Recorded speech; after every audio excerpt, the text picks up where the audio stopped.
Random House Audio presents The Innocent by Taylor Stevens. Read for you by Hillary Huber. Prologue. She moved in a crouch, blade between her teeth, all four limbs connected to the earth. She cocked her head, listened, and then continued on again, through the undergrowth and past the body at her bare feet.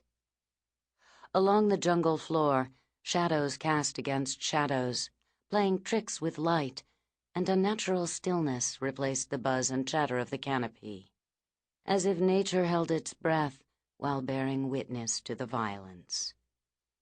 She paused at the whisper of air that alerted her to movement from behind. They'd been smart to track so silently. She shifted, ready to face them when they came, and they would come. The knowledge brought with it a surge of adrenaline. Euphoria followed. Two emerged from the verger, dressed in shoddy camouflage and rubber shoes, carrying no firearms, only knives. They came steadily, circling, hunting, eyes glazed with bloodlust, lips turned up in snarls. They wanted her dead, and so they must die. She breathed deeply, focus pure, measuring the strength of the threat. Awareness came in waves, a feral instinct that returned nuance with radar-like clarity.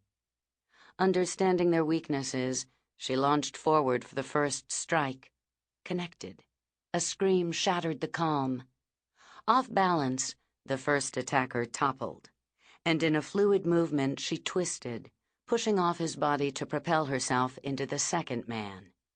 He shifted to avoid impact, and the twist of his neck met the slice of her outstretched blade. He fell. She landed in a crouch and without pause returned to the first, hand to head, knife to neck, swift, through tendons and sinew.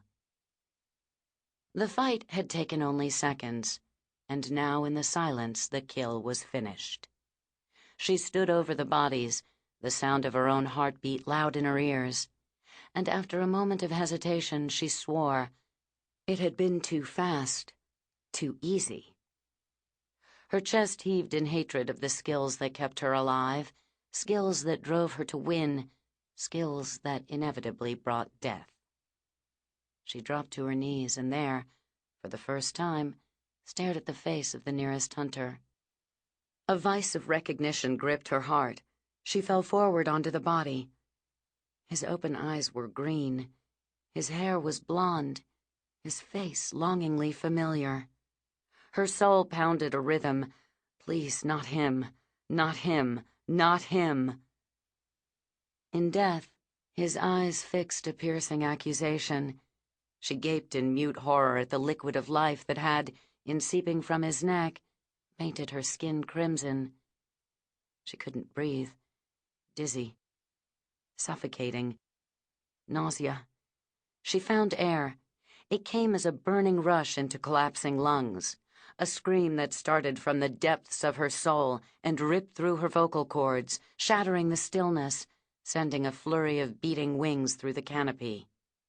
Head tilted upward, and with the primal shriek of rage and pain still rising, she opened her eyes. Not to the jungle roof, but to her bedroom ceiling, patterned, whitewashed, and tinged with the color of dawn coming through the window. Vanessa Michael gasped. Curtains in the room rustled lightly. The call to prayer sounded from minarets across the city, and her hand was still gripping the handle of a knife plunged into the other side of the king-size mattress. Awareness settled, and she let go of the knife as if scalded, rolling off the bed in the same movement. She stared. The blade had struck twice, and stood in silent witness to the increasing ferocity of the nightmares. The sheets were soaked with sweat. She glanced at her tank top and boxers, drenched. And Noah, had he not left for work early this morning, would have been dead. Chapter 1. Casablanca, Morocco. At last the crowd moved forward. He picked up the duffel bag and slipped the strap over his shoulder. Aching and nauseous, he placed one deliberate foot in front of the other, part of the collective escape from transatlantic captivity, down the aisle, out of the belly of the plane, along the jetway and through the sunlit terminals of Mohammed V Airport. 3 days of little sleep had brought him here, 3 days and 3 lifetimes since that call in the wee hours that had, without warning, provided long-awaited news. He'd sat in the dark, rigid on the edge of the bed, searching his way through possibilities until, certain there was really only one option, he'd picked up the handset once more and placed the call to Morocco. "I need a favor." Those had been his only words. No introduction, no explanation, only the plea. "Tell me," she'd said. "I'm coming to you." And that was it. No goodbye, just his unspoken fear wrapped into those words and whispered into the night, across the wires. He'd put down the phone, and then, with palms sweating and hands shaking, sat in front of the computer and purchased a ticket.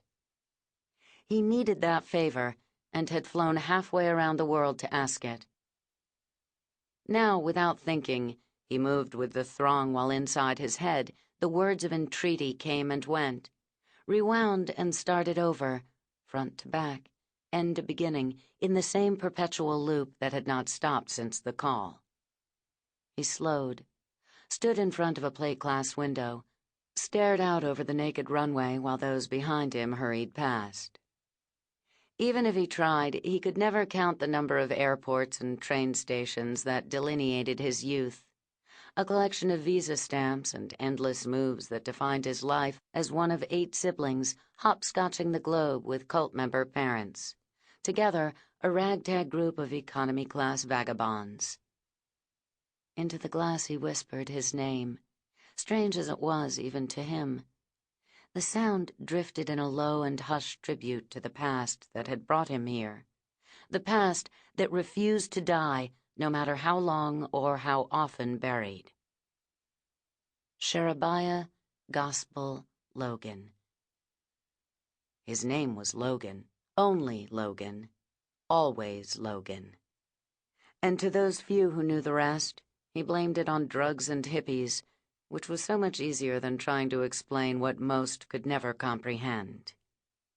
Desperation had compelled him here, to the one person who did understand, the one capable of burying the past for good, if she so chose. He needed that favor, needed her to say yes, and instead of arriving with something to barter, he'd come a beggar, hat in hand, with nothing to offer but their shared bond and the secret dread that her answer would be no. His eyes tracked the last of the thinning stream of passengers and the airline crew as they trailed luggage down the hall, and finally his feet again followed. He moved through customs and the whole of the border crossing on autopilot, until he came at last to the waiting area, and there, among the sea of faces, searched hers out. He passed over her once, twice, before finally spotting her with arms crossed and leaning into a column with a grin that said she'd been watching him for a while. Vanessa Michael Munroe, best friend, surrogate family, personal savior. She looked nothing like the battle-hardened woman who'd returned from Africa's west coast 8 months ago, now nearly unrecognizable in flowing pants and delicate headscarf, everything about her soft and feminine, and the opposite of what he'd expected to find. But seeing her, he could hope again. He stood in place while she shoved off the pillar in his direction, smirk indelible, slicing through the crowd nimble and cat-like, her gray eyes not once breaking contact until she was within arm's length. And then, in a movement that would have resulted in a broken nose for anyone else, she reached out and tousled his blonde hair, laughing that deep, carefree laugh of hers that said she was genuinely happy to see him. Sample complete. Ready to continue?